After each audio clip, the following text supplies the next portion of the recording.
you by ITIL.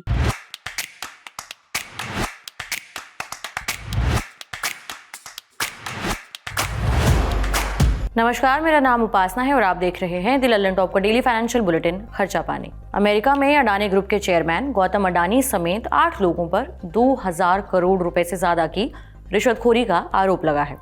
इसके बाद से अडानी ग्रुप एक के बाद एक नई मुसीबतों में फंसता दिख रहा है। अब अडानी ग्रुप के लिए 3 और मुसीबत बढ़ाने वाली खबरें आई हैं। इसके चलते बंदरगाह, एयरपोर्ट से लेकर ऊर्जा क्षेत्र तक फैले अडानी ग्रुप को बड़ा झटका लग सकता है। अब आपको अडानी से जुड़े ताज़ा अपडेट्स एक एक करके विस्तार से बताते हैं। अडानी ग्रुप को पहला झटका बांग्लादेश की तरफ से लगता दिख रहा है। इंडियन एक्सप्रेस के पत्रकार शुभाजीत रॉय की एक रिपोर्ट में कहा गया है कि बांग्लादेश की अंतरिम सरकार पूर्व प्रधानमंत्री शेख हसीना के कार्यकाल के दौरान साइन किए गए बिजली समझौतों की जांच में तेजी लाने जा रही है। रविवार को बांग्लादेश की अंतरिम सरकार की एक रिव्यू कमेटी ने अडानी ग्रुप से जुड़े सौदे समेत कई कॉन्ट्रैक्ट्स की जांच के लिए एक अंतर्राष्ट्रीय जांच एजेंसी नियुक्त करने की सिफारिश की है। बांग्लादेश सरकार के मुख्य सलाहकार मोहम्मद यूनुस के कार्यकालय से जारी एक बयान में कहा गया है, बिजली, ऊर्जा और खनिज संसाधन मंत्रालय की राष्ट्रीय समीक्षा समिति ने 2009 से 2024 तक शेख हसीना के निरंकुश शासन के दौरान साइन किए गए सभी बड़े बिजली उत्पादन कॉन्ट्रैक्ट्स की समीक्षा के लिए एक जानी मानी कानूनी और जांच एजेंसी की नियुक्ति की सिफारिश की है। रिव्यू कमेटी ने भी कहा है कि वो शेख हसीना के कार्यकाल के दौरान जितने भी बड़े कॉन्ट्रैक्ट्स दिए गए हैं उनके विस्तार से जांच में लगी हुई है। इनमें अडानी की झारखंड के गोड्डा मौजूद पावर प्लांट और Bangladesh India friendship power company limited की 1234 मेगावाट वाला कोयला से बिजली बनाने वाला पावर प्लांट भी शामिल है। आगे बढ़ने से पहले अडानी ग्रुप और बांग्लादेश की तत्कालीन पीएम शेख हसीना के बीच हुए इस कॉन्ट्रैक्ट के बारे में जान लेते हैं। दरअसल अडानी पावर ने साल 2017 में बांग्लादेश सरकार के साथ एक समझौता किया था। इस समझौते के तहत अडानी को 25 सालों तक झारखंड में मौजूद गोड्डा पावर प्लांट से बांग्लादेश को बिजली की सप्लाई करनी थी। अडानी पावर ने 10 अप्रैल 2023 से अपने इस पावर प्रोजेक्ट के जरिए बांग्लादेश को बिजली बेचना शुरू भी कर दिया था। झारखंड के गोड्डा में मौजूद पावर प्लांट की कुल उत्पादन क्षमता करीबन 1500 मेगावाट है। कुछ दिनों पहले अडानी ग्रुप और बांग्लादेश की अंतरिम सरकार के बीच बिजली बकाया को लेकर काफी बवाल मचा था।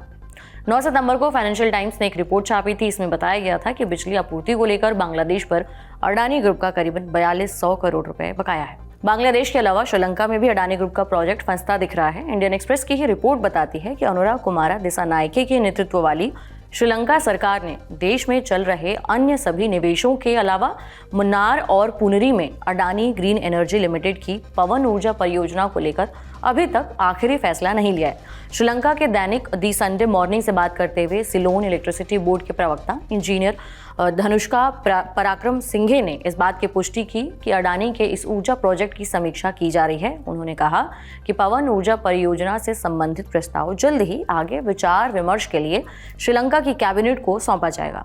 उन्होंने ये भी कहा कि हम फिलहाल अडानी की इस परियोजना के सभी पहलुओं का मूल्यांकन करने की प्रक्रिया में हैं। हम इस बात का भी पता लगा रहे हैं कि इसका हमारे पर्यावरणीय चीज़ों पर असर पड़ेगा या नहीं। अब श्रीलंका में अडानी ग्रुप के इस प्रोजेक्ट की डिटेलिंग जानते हैं। अडानी ग्रुप श्रीलंका, मन्नार और पुनरी के पूर्वोत्तर क्षेत्रों में 484 मेगावाट पवन ऊर्जा के विकास के लिए 20 साल के समझौते में 440 मिलियन अमेरिकी डॉलर से ज्यादा का निवेश करने वाला था। रुपए में ये रकम करीबन 3700 करोड़ रुपए है। इस परियोजना को श्रीलंका के सुप्रीम कोर्ट में मौलिक अधिकारों के मुकदमे का सामना करना पड़ा है।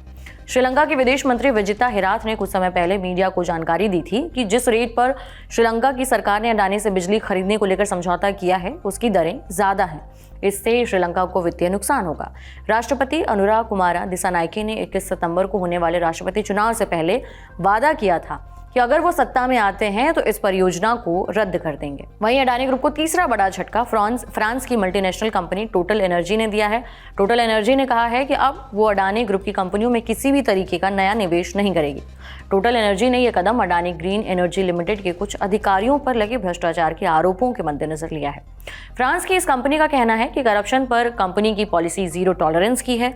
अडानी ग्रुप के अधिकारियों पर लगे आरोपों के बारे में टोटल एनर्जी ने सफाई दी और कहा कि इस कथित रिश्वतखोरी से उसका दूर दूर तक लेना देना नहीं है और ना ही उसके किसी अधिकारी से इस बारे में किसी ने संपर्क किया था। टोटल एनर्जी की अडानी ग्रीन एनर्जी लिमिटेड में करीबन 20% हिस्सेदारी है। इसके अलावा टोटल एनर्जी अडानी के साथ 3 जॉइंट वेंचर्स में निवेश कर रखा है। टोटल एनर्जी अडानी ग्रुप के सोलर और विंड एनर्जी से जुड़ी प्रोजेक्ट्स में एक प्रमुख अंतर्राष्ट्रीय भागीदार रही है, इसलिए इसे अडानी ग्रुप के लिए बड़ा झटका माना जा रहा है। शायद इसी वजह से जैसे ही टोटल एनर्जी की तरफ से अडानी ग्रुप से किनारा करने की बात कही गई, अडानी ग्रीन एनर्जी लिमिटेड के शेयरों में सोमवार को 25 नवंबर को भारी गिरावट देखी गई। कंपनी के शेयर करीबन 11% की भारी गिरावट के साथ 933 रुपए के निचले स्तर पर पहुंच गए। इसके साथ ही कंपनी के शेयर पिछले 5 कारोबारी दिनों में करीबन 36% नीचे जा चुके हैं। इससे पहले केन्या में भी अडानी ग्रुप को लेकर काफी बवाल देखने को मिला था। इसके बाद केन्या सरकार ने अडानी ग्रुप के साथ 2 समझौते रद्द कर दिए थे। केन्या के राष्ट्रपति विलियम रूटो ने देश को संबोधित करते हुए भारतीय कंपनी अडानी ग्रुप के साथ होने वाले सभी समझौतों को रद्द करने का ऐलान किया था। इन परियोजनाओं में पावर ट्रांसमिशन और एयरपोर्ट विस्तार शामिल था। इन प्रोजेक्ट्स की कुल लागत 20,000 करोड़ रुपए से भी ज्यादा बताई गई थी। हालांकि अडानी ग्रुप ने कहा था कि उसने केन्या के मुख्य हवाई अड्डे का संचालन करने के लिए कोई समझौता नहीं किया है। बता दें कि अमेरिका से गौतम अडानी पर कथित तौर पर रिश्वत देने के आरोपों के बाद अडानी ग्रुप काफी मुश्किलों का सामना कर रहा है। अमेरिका में गौतम अडानी और उनके भतीजे सागर अडानी के साथ 7 अन्य लोगों पर धोखाधड़ी के कई आरोप लगाए गए हैं। अमेरिकी अधिकारियों का कहना है कि गौतम अडानी और इन लोगों ने भारत के सरकारी अधिकारियों को रुपए में लगभग 2240 करोड़ रुपए रिश्वत के तौर पर दिए हैं, इसलिए ताकि उन्हें भारत के अलग अलग राज्यों में बिजली वितरण कंपनियों से सोलर एनर्जी प्रोजेक्ट्स के कॉन्ट्रैक्ट मिल सके। कथित तौर पर यह रिश्वत 2020 और 2024 के बीच दी गई थी। कहा गया है कि अडानी ग्रुप को यह एनर्जी कॉन्ट्रैक्ट हासिल करके अगले 20 सालों में करीबन $2 अरब रुपए में 17,000 करोड़ रुपए का मुनाफा कमाने की उम्मीद थी। कथित रिश्वत की बात सामने आने के बाद गुरुवार 21 नवंबर को अडानी ग्रुप की 10 लिस्टेड कंपनियों की मार्केट वैल्यू 2 लाख करोड़ रुपए से भी ज्यादा नीचे जा चुकी है।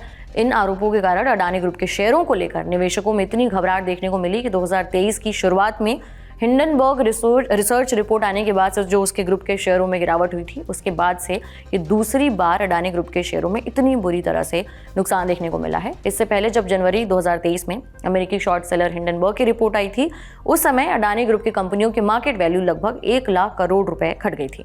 हालांकि शेयर मार्केट में जारी जोरदार तेजी के बीच 25 नवंबर को अडानी ग्रुप की कई कंपनियों में कुछ रिकवरी भी देखने को मिली है। आज के बुलेटिन में इतना ही। आपके लिए बुलेटिन लिखा था हमारे साथी प्रदीप यादव ने। आप अपनी राय यहाँ कमेंट बॉक्स में जरूर दें। अगले एपिसोड तक अपना ख्याल रखें। देखते रहिए दी लल्लन टॉप। शुक्रिया।